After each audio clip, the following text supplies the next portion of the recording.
Welcome to the Utah NHL Team Podcast, where we'll be diving into everything you need to know to be a day one fan and to be extremely excited for this team as it comes to Salt Lake City this year. Going to go ahead and dive into it right now.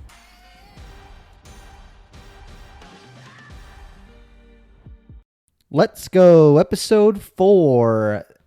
Thanks for hopping on and listening again, everybody. I think we are well over 100 people that have listened to this new pod. I'm still figuring it out. I'm very grateful for everybody that's listening, friends and family, and just a few random people, honestly. But I'm going to keep going because this is fun. I've really enjoyed the first week or so of putting these out. I think I'm going to move to a little bit more of a regular schedule. I'm going to try and do Wednesday, Friday pod releases. It just seems to work with my schedule right now, but we'll see if that changes. I'm still figuring this out, still learning what works for people and what works for myself and how we can do this pod and make it as good as possible. So this week I want to start with a few updates for the Utah NHL team. As of right now, we have heard from Ryan Smith quite a bit this past week. He's gone on a little bit of a media tour around, hopping on several different podcasts and ESPN, a lot of different shows to give some basic information about the team. In all reality, I've listened to a lot of it. It's not groundbreaking or new information that we're hearing. Essentially what we're hearing is that Ryan Smith, he met with the players, talked to them about how excited he is to do something new and as a team and together, and this has never been done before, and to try to excite the players and animate them in a way that they're looking forward to the season of brand new. This is slightly different than a relocation and an expansion team. This is kind of a hybrid between the two. In the eyes of the players, it's essentially a relocation. As far as we're getting the coach, the team, in the eyes of business, it's a more similar to an expansion team like a Vegas or Seattle situation where they get new branding, jerseys, new arena, everything. So I would say it's a blend between the two, and that's what Ryan Smith's communicated, that this has never been done before, and there's a lot that he's trying to figure out quickly. The other things that I would say are key takeaways are that there's going to be a bracket for the name decision. Sounds like there's been a lot of reports that, we might have a name, we might not have a name. I'd say it's 50-50 from everything that I've seen that we'll have a name by the beginning of the year. The front runner that I see everywhere would be Utah Blizzard at this current point. I expect that we're going to see a lot of different stuff. The other two that I see are Fury and Venom, which I initially didn't see on a lot of first lists, but Ryan Smith put out, I guess Smith Entertainment Group essentially said the list that they had trademarked the names. So there's a 6 or 7 names on there, and I'll break those down in a little bit as well. But that's the significant news that we've heard, that this team is doing something that's never been done before. They're excited. There was also an announcement last week that came out after I did the pod, and there's going to be an event. I'm recording to this Wednesday. I'm also going to go to the event this evening at the Delta Center to meet the team and the coaches, and there's going to be a kickoff party and event. So I'm going to show up. I'm going to represent. I'm going to scream from the crowd. I'm going to try to talk to as many people as I can, really understand what it means for other fans and what types of fans show up. I'm excited to learn from this experience and what to expect. I'll report back on how it goes later on in the next pod. But yeah, this event it's going to be awesome. I think that we're going to see the players that are excited, that we're going to hear from the coach. We're going to hear from Ryan Smith again. There's going to be free hot dogs. So there's no way I'm going to be disappointed with this event at this point.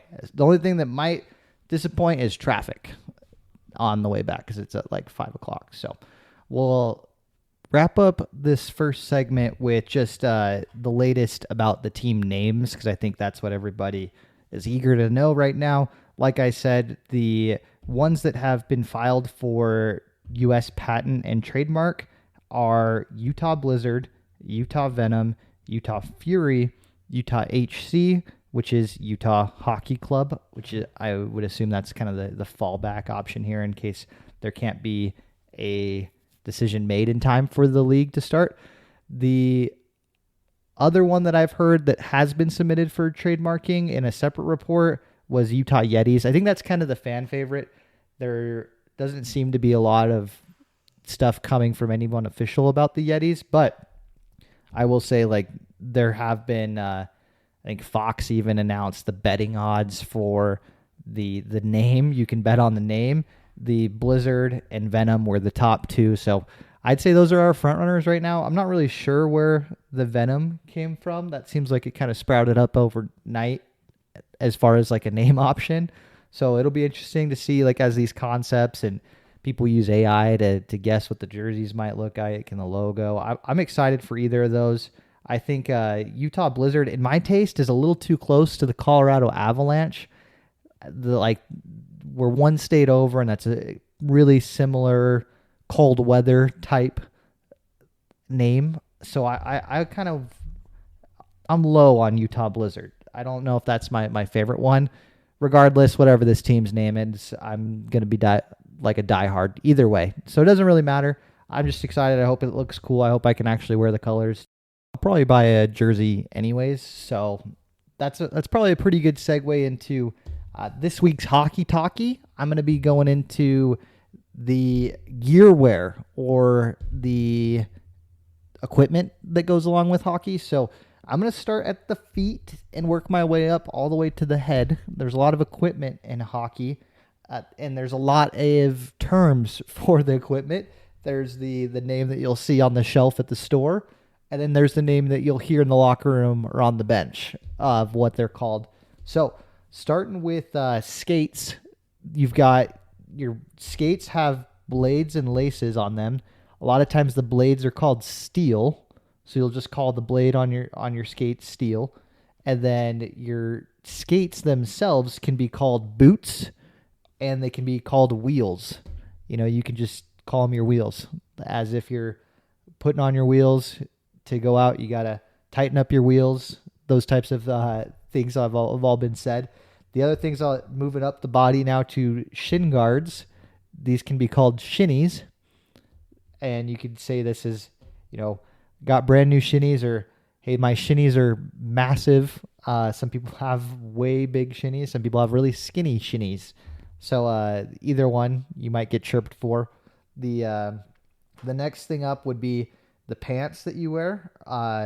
They're, for people that don't know hockey, they're kind of like the shorts, the padded shorts. They have kind of really two names, I would say, depending on like regionally where you played hockey. Some places will call them breezers, but most people just call them pants. You got your pants, put your pants on, even though they're technically shorts. But you've got socks that'll go over your shinnies too. Those are usually just called socks. And then you've got your jersey, can be called your bib. Or I would say the number one thing that you'll hear a jersey called is a sweater, though. So I'm going to be buying a new sweater for the Utah NHL team. It's going to be probably Logan Cooley is the player I'm going to be getting. I haven't decided officially yet. I'll make it known when I do make my decision on which player jersey I'm going to get. But I'm going to get a sweater for the new team. And then we'll go to, you've got your gloves on your hands. And those are often called mitts, like your snow mittens. They're called mitts. If you've got silky mitts, that means that you are really good at stick handling, and you're able to deke, and dangle is another word for like a juke. So if you've got silky mitts, you're very good at dangling. Those are all like very skillful things that a player would be or want to be. And then with your mitts, you're going to be holding on to your twig. So your twig is your stick. It comes from, a lot of sticks were made of wood. All of the sticks were made of wood at one point. Now none of them are made of wood. So the name stays around, though. Your stick can be your twig. So that's what you'll call it. And then going up to your helmet will be called your bucket. A lot of the times you'll have to put your bucket on before you go out, or if your bucket falls off, you'll have to go to the bench. Those are things that you'll hear often is your bucket will be your helmet. And then on your helmet, there's, depending on the level you play, sometimes it's required. Your age is also something that determines what you can or can't wear on your face. So there's the visors that go across, usually just kind of called visors, I would say. And then if you have a visor that extends down from, a half shield, I guess that's probably a better way. Is like a half shield would be the visor that you see most commonly in the NHL, which, the vast majority of the players wear, 99.9% of the players wear the half shield visor in the NHL. So that's what you'll see, the visor on their face. There's a full visor that comes all the way down to your chin that people call the fishbowl is the term. So you'll have a fishbowl on if you have a complete visor all the way down to your chin from the top. There's also, when it's metal, you'll see those metal, we call those cages. So you've got your cage on your bucket. So you'll hear about all those in reference to equipment. There's plenty more. Don't want to overwhelm anyone, but that's for Hockey Talkie equipment. Next episode, I think I'm going to go into some rules and basic hockey knowledge of the game, where I'll go into offsides, icing, face-offs, a lot of stuff that if you're a new fan to the game, you'll want to understand when you're watching either the NHL playoffs right now or when you head out to your first game next year for the team. So that's it for Hockey Talkie this week, and moving over to segment number 3. So I'm thinking for the last segment of the pod, I'm going to do some team-specific information. I want to go into the players, the coaches, the systems, and really the nitty-gritty of the team. So when you're going to the games, you have someone to cheer for. You've got a fan favorite. You've got an insight to what's going on in the lineup. I'm going to be using kind of the Arizona Coyotes lineup at the end of the year. And what I'm going to do is each time I do this, I'm going to go line by line. So in hockey, there's 4 lines in the NHL. You're allowed 20 rostered players, 5 people on the ice at the time. So there's 4 different lines. Then there's, forwards and then defensemen attached to each one of those lines. We're going to start with the first line. So in hockey, your first line is typically your best players, your star players. Second line would be your next level, your secondary players, and then third line and fourth line are role players. They have certain skill sets or certain abilities that are, systematic or specialist with certain things. So with the first line and the current line that goes against all the best players in the NHL is going to be left wing, Clayton Keller, center, Alex Kerfoot, and right wing is Nick Schmaltz. So I've talked about Clayton Keller in previous segments and pods as, just a player to be really excited about. He's their top scorer on the wing, which is not crazy unusual for a team. I think that, Clayton Keller, if he has a center that can really help him out, he's going to explode. Last season, this is his stat lines for goals, assists, and points. So 33 goals, 42 assists, 75 total points, and then that was in 77 games. So essentially a point per game player is the NHL standard for, hey, this guy is really good. If someone's a point per game player, that is usually the best player on the team. If a team has more than 1 point per game player, they're probably favorites to win their division. They're going into Stanley Cup playoffs, trying to win a cup. So the goal here for our team will be to get more players like Clayton Keller, or get our current players up to that production level. I think that Clayton Keller is going to take another step forward. He had 75 points this year. I'm expecting 90 points next year, I think is where we'll be at. So moving from left wing to center, this is really where the team has what I mean I would consider like a deficit as Alex Kerfoot. No slight to the player. He is a little bit of a journeyman, has played on a number of different teams in the past 5 or 6 years. He's a great player.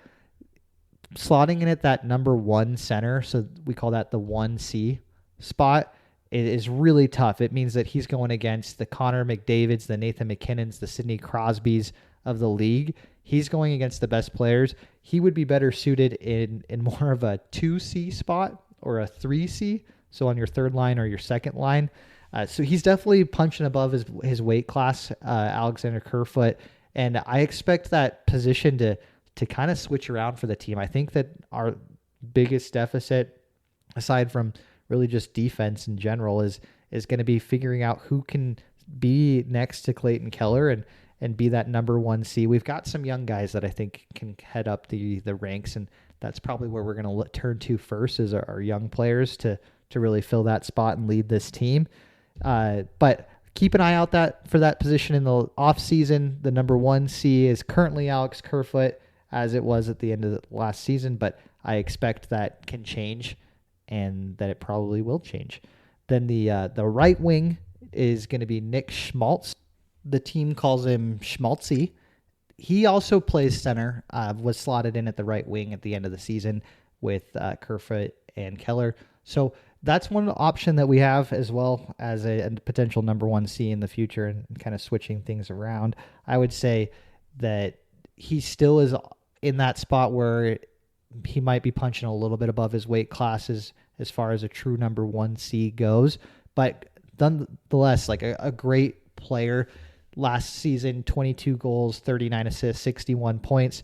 So close to a point per game player again. So we have, a good top line with some skill players.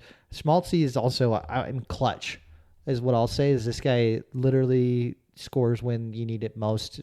Game winners. This is the guy that you turn to as a team for, rally a little bit more grit in the game. Very great competitor, I would say, from the games that I've watched where Schmaltzy's been in it. I am thinking that this top line is going to be versatile. It's going to change this year. There's going to be, Clayton Keller, I believe, will still be there, and Schmaltz will likely be there in some capacity as well. We'll see what kind of call-ups are bumped up from the line too. Let's see if we can get anyone in the off-season, the big names we're going to be trying to get. But as it stands right now, that's your top line of forwards: Nick Schmaltz, Alexander Kerfoot, and Clayton Keller. That's it for the podcast today.